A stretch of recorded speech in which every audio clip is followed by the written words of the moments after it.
కళా వైద్యం వికటించి ఈరోజు మరణశయ్య మీద ఉన్నారు.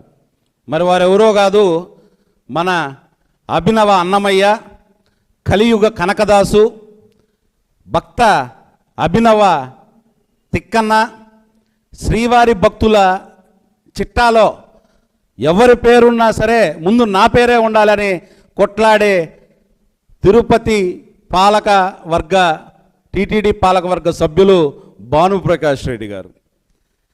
మరి ఆయన చూస్తుంటే నాకు ఒక సినిమా డైలాగ్ గుర్తొస్తుంది.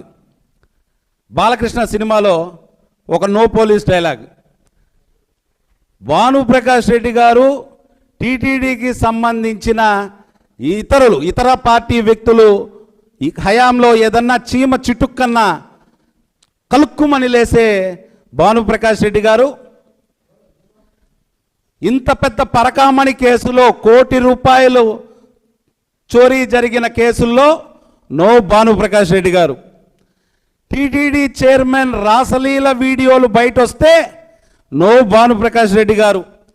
టీటీడీ చైర్మన్ స్వయాన ప్రెస్ మీట్లో ఇదేం నాకేం పని కాదు, నాకు చాలా వ్యాపారాలు ఉన్నాయి, ఊరికే వస్తానని ఈడకి అని ఒక పవిత్రమైన టీటీడీ చైర్మన్ ప్రప్రదమైన సేవకుడి హోదాని అవహేళన చేస్తే నో భానుప్రకాష్ రెడ్డి గారు. భగవద్గీత విషయంలో బిఆర్ నాయుడు అవహేళనగా మాట్లాడితే నో భానుప్రకాష్ రెడ్డి గారు. కానీ వాళ్ళ పాలకవర్గం సభ్యులు ఆలయంలో బూతులు తిట్టినా, ఇంకేదన్నా సమస్యలు వచ్చినా అప్పుడు మాత్రం టీవీ ఛానల్ ముందరకు వచ్చేస్తారు, భజన పాటలు మొదలు పెడతారు. ఇదే విషయం కానీ ఒకవేళ ఇతర పార్టీల హయాంలో జరుగునుంటే శ్రీవారి అల్లిపిరి దగ్గర నుంచి శ్రీవారి గుడి వరకు పొల్లు దండాలు పెట్టుంటారు. మైకుల ముందరకు వచ్చి లబ్బ లబ్బ లబ్బ లబ్బ లబ్బ నడుచుంటారు. మరి ఇప్పుడు ఎక్కడ ఉన్నారు భానుప్రకాష్ రెడ్డి గారు? ఆ రోజు అప్పట్లో సైంధవ వదలో సూర్యుడికి చక్రం అడ్డు పెట్టినారంట. అట్లా ఈ సూర్యుడికి ఏమన్నా డబ్బు చక్రాన్ని అడ్డబెట్టినారా అనే అనుమానం తిరుపతి ప్రజలందరికీ కూడా కలుగుతోంది. 72,009 నోట్ల అమెరికన్ డాలర్లు రవికుమార్ చోరీ చేస్తా అంటే సంకలో సీసీటీవీ ఫుటేజ్ పెట్టుకొని పరిగెత్తా ఇదే పవిత్రమైన ప్రెస్ క్లబ్లో కూర్చొని సీసీ ఫుటేజ్ రిలీజ్ చేసినారు కదా. మరి ఇప్పుడు దగ్గర 600 గ్రాములు ₹1 కోటి విలువ చేసే బంగారం చోరీ అయింది. ఆ సీసీ ఫుటేజ్ ఎక్కడ? ఆ సీసీ ఫుటేజ్ మీరు ఎందుకు బయట పెట్టట్లేదు భానుప్రకాష్ రెడ్డి గారు? దీంతో మీకు ఏం సంబంధం ఉంది? 72,000 చోరీకి సంబంధించిన రవికుమార్ అంశాన్ని ప్యాలెస్కి కోట్లు తరలించినామని మాట్లాడినారే. ఏదో మీరే లెక్క కట్టి బోట్లు కట్టి మా చేతికిచ్చి జగన్మోహన్ రెడ్డికి పంపించు అని చెప్పినట్టుగా కోట్లు తరలించినారని చెప్పినారు కదా ఆ రోజు. మరి ఈరోజు ₹1 కోటి విలువ చేసే బంగారు చోరీ జరిగింది. ఎంత లెక్క కట్టి మీరు చంద్రబాబు నాయుడు గారికి, పవన్ కళ్యాణ్ గారికి, లోకేష్ గారికి, అలాగే రస కసి నాయుడైనటువంటి బిఆర్ నాయుడు గారికి ఎంత పంపించినారని చెప్పేసి ఈరోజు మేము సూటిగా ప్రశ్నిస్తున్నాం. 600 గ్రాములు ఏదైతే చోరీ జరిగిందో ఆ సీసీ ఫుటేజ్ ఎక్కడ? దాన్ని ఖచ్చితంగా మీరు బయట పెట్టాలి. బయట పెట్టకపోతే ఆ చోరీలో మీకు భాగం ఉందని చెప్పి మేమందరం కూడా ఆలోచిస్తున్నాం.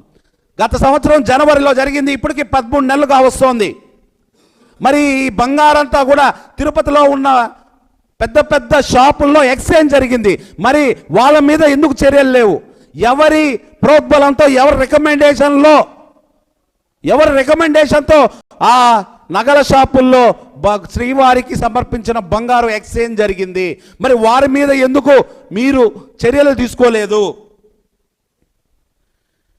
72,000 కాజేసిన రవికుమార్ దగ్గర అక్షరాల 15 కోట్లు, 14 నుంచి 15 కోట్లు, అది కూడా రిజిస్టర్ వాల్యూ, అది మార్కెట్ బహిరంగ వాల్యూలో దగ్గర 50 నుంచి 60 కోట్లు విలువైన ఆస్తులు ఆ రోజు వైఎస్ఆర్ గవర్నమెంట్ చైర్మన్ అయినటువంటి భూమన కరుణాకర్ రెడ్డి గారు, వైవి సుబ్బారెడ్డి గారు శ్రీవారికి అతని దగ్గర నుంచి లాక్కొని సమర్పించారు. మరి ఈ పెంచుల దగ్గర నుంచి మీరు ఎంత లాక్కొని శ్రీవారికి సమర్పిస్తున్నారో మీరు వచ్చి ప్రెస్ మీట్ పెట్టండి. లేదా మీ ఆస్తులు ఏమన్నా శ్రీవారికి సమర్పించబోతున్నారా? దీన్ని పూర్తిగా ఇది మామూలు స్కామ్ కాదు. ఖచ్చితంగా సిబిఐ ఆధ్వర్యంలో సిట్ నియామకం జరిపి దీంట్లో దోషులందరూ కూడా ఖచ్చితంగా బయటికి రావాలి. ముఖ్యంగా మా అందరి ప్రధాన అనుమానం భానుప్రకాష్ రెడ్డి గారి హస్తం ఖచ్చితంగా ఉంది. దానికి సంబంధించిన సాక్ష్యాధారాలు కూడా ఈ సిట్ విచారణ కానీ సిబిఐ ఆధ్వర్యంలో కానీ సిట్ విచారణ వేస్తే ఖచ్చితంగా బయట వస్తుందని చెప్పేసి ఈ సందర్భంగా